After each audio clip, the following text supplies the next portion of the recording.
Hello friends, welcome to my YouTube channel Samrat Education. दोस्तों, आज की वीडियो में आप लोगों को प्लांट ब्रीडिंग का मोस्ट इम्पॉर्टेंट 10 क्वेश्चन कराने वाला हूं। तो दोस्तों, आज आप लोगों का एग्जाम है वीर बहादुर सिंह पूर्वांचल यूनिवर्सिटी जौनपुर वालों का। तो आज आप लोगों के लिए लास्ट वीडियो रहेगा और अभी तक मैंने जितना भी बताया है, यदि आप लोगों ने उसको पढ़ लिया तो उसके बाद एक भी क्वेश्चन आपका नहीं जाएगा। तो आप लोगों से रिक्वेस्ट है, आप उसको जरूर पढ़ लीजिएगा। और यदि आप लोगों को यह वीडियो अच्छा लगा तो वीडियो को लाइक कीजिएगा, चैनल को सब्सक्राइब भी जरूर कीजिएगा। तो चलिए स्टार्ट करते हैं। म्यूटेशन ब्रीडिंग उत्परिवर्तन प्रजनन क्या होता है, तो चलिए देखते हैं। पादप उत्परिवर्तन प्रजनन को विविधता प्रजनन भी कहा जाता है। म्यूटेशन ब्रीडिंग को विविधता प्रजनन भी कहा जाता है। यह एक ऐसी विधि है जो नई फसलों को विकसित करने के लिए पौधों में सहज आनुवांशिक भिन्नता को प्रेरित करने के लिए भौतिक विकिरण या रासायनिक साधनों का उपयोग करती है। म्यूटेशन ब्रीडिंग एक ऐसी विधि है जो नई फसलों को विकसित करने के लिए पौधों में सहज आनुवांशिक भिन्नता को प्रेरित करने के लिए भौतिक वितरण या रासायनिक साधनों का उपयोग करती है। तो उसी का कहते हैं दोस्तों म्यूटेशन ब्रीडिंग कहते हैं। आगे चलते हैं। Clonal selection. क्लोनल सिलेक्शन क्या होता है? जब क्लोनीय फसलों में उपस्थित प्राकृतिक विविधता का वरण द्वारा शोषण किया जाता है तो इसे क्लोनीय वरण कहते हैं। जब क्लोनीय फसलों में उपस्थित प्राकृतिक विविधता का वरण द्वारा शोषण किया जाता है तो इसे क्लोनीय वरण कहते हैं। पौधे के लक्षण प्रारूप पर वातावरण व जीन प्रारूप का प्रभाव पड़ता है। ये दोस्तों क्लोनी वर्ण की वजह से स्वपरागित फसलों में क्लोनी वर्ण शुद्ध वंशक्रम वर्ण के समान होता है। दोस्तों, क्या बताया जा रहा है कि जो स्वपरागित फसल होता है उसमें जो क्लोनी वर्ण होता है वह प्योर लाइन सिलेक्शन के समान होता है। आगे चलते हैं। अगला क्वेश्चन है मार्कर असिस्टेड सिलेक्शन। इसे मार्कर एडेड सिलेक्शन भी कहते हैं। इसे क्या कहते हैं? मार्कर एडेड सिलेक्शन भी कहते हैं। यह एक प्रजनन की विधि है जिसमें पौधे का वर्ण मोलिकुलर मार्कर के आधार पर किया जाता है। मार्कर असिस्टेड सिलेक्शन क्या है? इसे दोस्तों मार्कर एडेड सिलेक्शन भी कहते हैं। यह प्रजनन की एक विधि होती है जिसमें पौधे का जो सिलेक्शन है वह मॉलिक्यूलर मार्कर के आधार पर किया जाता है। मॉलिक्यूलर मार्कर डीएनए के क्षार क्रम होते हैं जिन्हें कई आणविक तकनीकों का उपयोग से पहचाना जाता है। तो मॉलिक्यूलर मार्कर जो होते हैं वह डीएनए के क्षार क्रम होते हैं जिन्हें कई आणविक तकनीकों का उपयोग से पहचाना जा सकता है। तो यह था दोस्तों मार्कर असिस्टेड सिलेक्शन। इसे मार्कर एडेड सिलेक्शन भी कहते हैं। यह प्रजनन की एक विधि है जिसमें पौधे का वर्ण मॉलिक्यूलर मार्कर के आधार पर किया जाता है। आगे चलते हैं, देखेंगे सेल्फ पॉलिनेशन। सेल्फ पॉलिनेशन में पहला है ऑटोगैमी। ऑटोगैमी क्या होता है? जब एक पुष्प के परागकोश में बने परागकण जब किसी पुष्प के परागकोश में बने परागकण उसी पुष्प के वर्तिकाग्र पर पहुंचते हैं तो उसे ऑटोगैमी कहते हैं। जब एक पुष्प के परागकोश में बने परागकण उसी पुष्प के वर्तिकाग्र पर पहुंचते हैं तो उसे ऑटोगैमी कहते हैं। दूसरा है जिटोगैमी। वो क्या होता है? जब एक पुष्प के परागकण उसी पौधे में उपस्थित किसी दूसरे पुष्प को परागित करते हैं तो उसे जिटोगैमी कहते हैं। तो यह था दोस्तों ऑटोगैमी। ऑटोगैमी क्या होता है? जिसका जो पुष्प रहेगा वह अपने ही पुष्प पे क्या करेगा? वर्तिकाग्र, वह अपने पुष्प के वर्तिकाग्र पर पहुंचेगा। और जिटोगैमी क्या होता है? पुष्प जो होता है वह उसी पौधे के दूसरे पुष्प पर अपने परागकण को पहुंचाता है या दूसरे पुष्प को परागित करता है। तो यह था दोस्तों जिटोगैमी और ऑटोगैमी। इसके बाद अगला है रिकरेंट सिलेक्शन, आवर्ती वरण। यह क्या होता है? जब सभी संभव संयोजनों में संकरण कराकर पुनरावर्तित उपज परीक्षण करके बार बार सिलेक्शन किया जाता है। पुनरावर्तित उपज परीक्षण करके बार बार सिलेक्शन किया जाता है तो इसे आवर्ती वरण कहते हैं। यह भुट्टे से पंक्ति विधि का रूपांतरण है। मतलब ईयर टू रो मेथड का रूपांतरण है।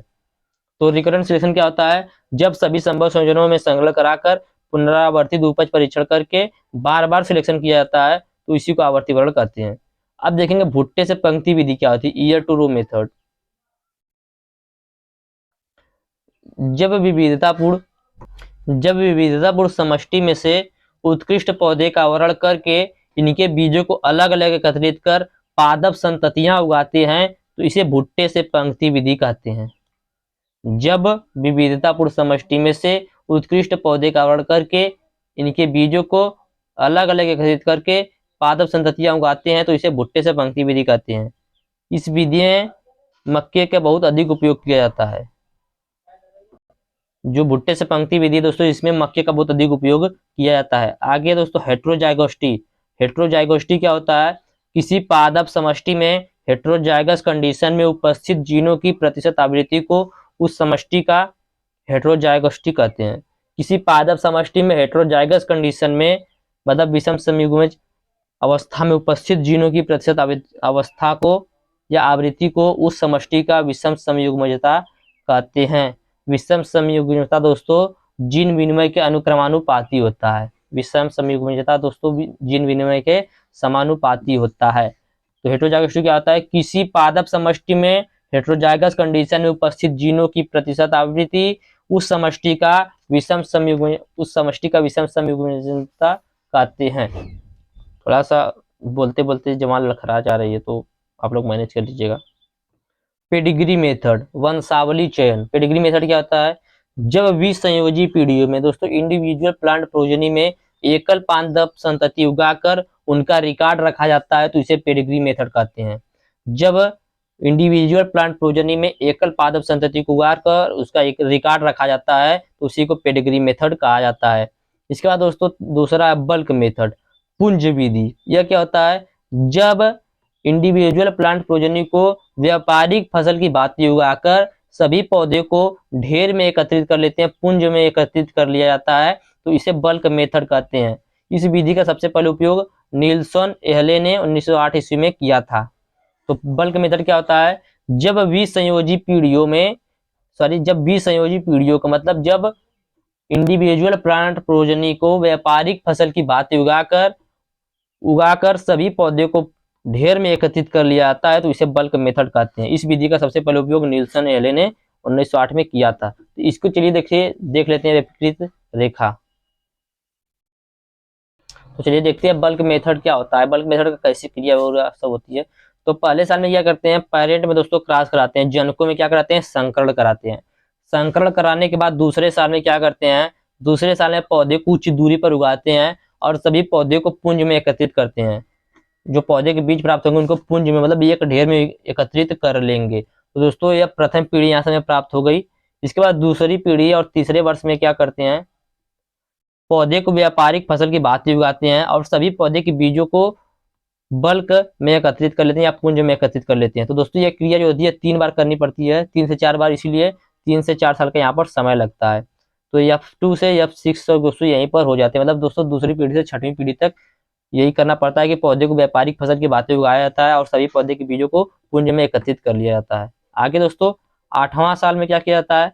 8th ईयर में जो पौधे हमने अभी बीज जो हमें पुंज में एकत्रित किया पौधे को, उनमें से 30 से 35,000 पौधे को समुचित दूरी पर उगाते हैं और उनमें से 500 से 5,000 पौधे का वरण करते हैं।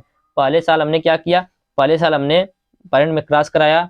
दूसरे साल में क्या किया? दूसरे साल में हमने पौधे को उचित दूरी पर उगाया और उनके बीजों को पुंज में एकत्रित किया।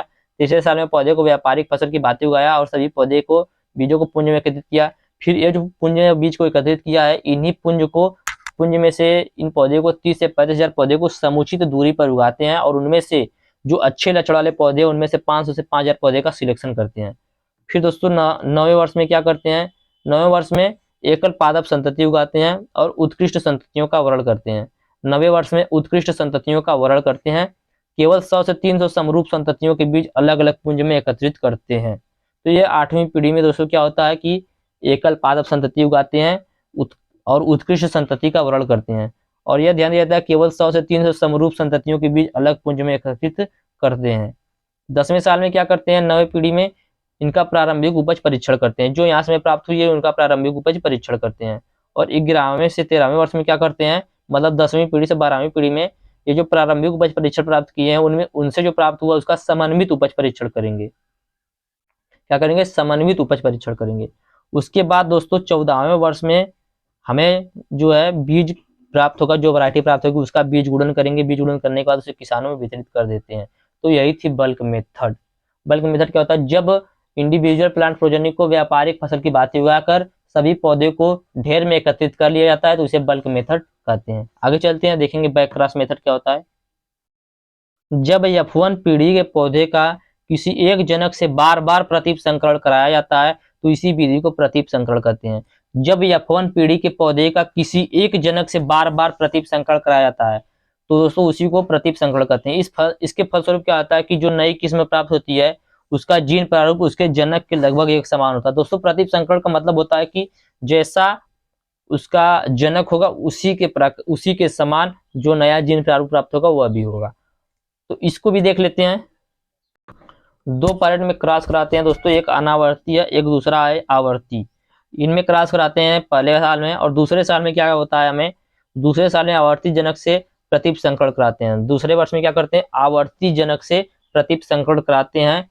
यहाँ पे दोस्तों पहली पीढ़ी में प्राप्त होगी, और दूसरा क्या हो गया दोस्तों, दूसरा पैरेंट प्राप्त हो गया। उसके बाद तीसरे साल में क्या करते हैं, तीसरे साल में दोस्तों इनका कीट परीक्षण करते हैं और आवर्ती जनक से प्रतिप संकरण कराते हैं।